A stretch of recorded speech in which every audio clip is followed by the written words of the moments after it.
going to talk about how to leverage the power of LinkedIn now, especially in this new normal of COVID-19 and so many people working from home. So just as we get started, Rhonda, how have things changed for you in helping people with LinkedIn right now? Well, you know, one of the things that I did a webinar actually last week or 2 weeks ago for a group of divorce coaches.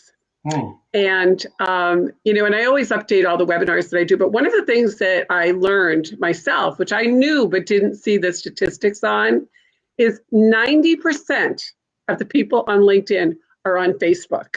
90%. So here's the thing that's really interesting, though. And you were probably part of that group before we started working together. The people that are on LinkedIn, because now everybody's getting checked out. And we want to know, well, who are you and how can you help me in this time when people are transitioning into a more online world? We really don't have a choice, right? Right. So what I'm finding is that you have these superstars that are what I like to call in witness protection.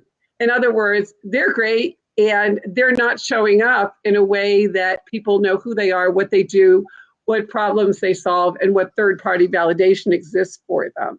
So now more than ever, and remember, 70% of the time when somebody Googles you, if you have a LinkedIn profile, it's going to show up on the first page of Google.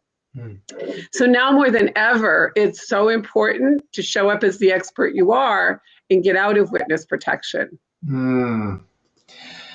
So I love that statistic. And you know, one of the things that I'm hearing from a lot of people right now, both clients and people I'm networking with, is they're trying to navigate this LinkedIn landscape where in the past, when they'd go to the office and they'd go to these networking events and stuff like that, LinkedIn was something they felt they should have, but they weren't exactly sure how to use it. So my question is, what is the best way for us to leverage LinkedIn right now, whether it be for generating new business or simply just networking virtually right now in the midst of COVID-19?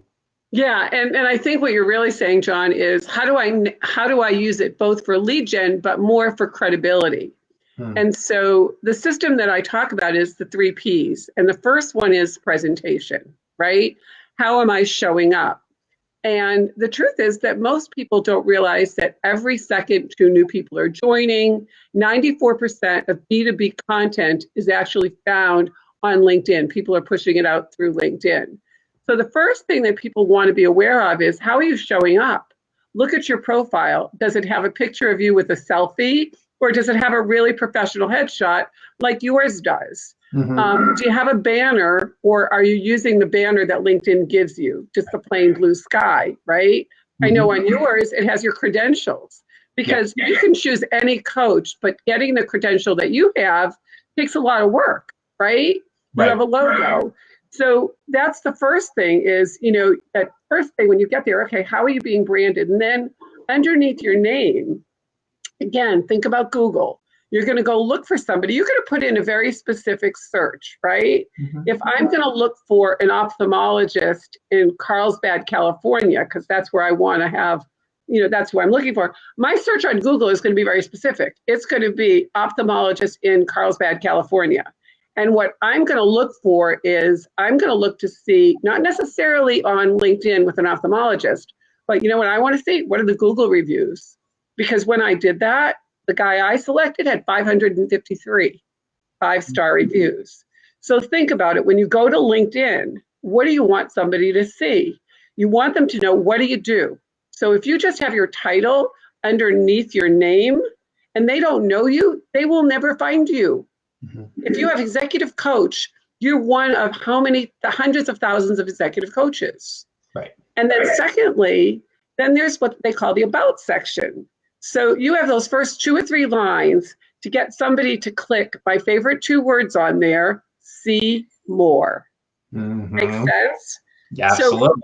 And what most people do is they put, 25 years experience doing blah, blah, blah, or it doesn't tell somebody enough that they're going to want to keep reading. You have to step into the shoes of that ideal client, the ideal referral partner, the person that's checking you out, and tell them what they want to know so that they're going to keep reading.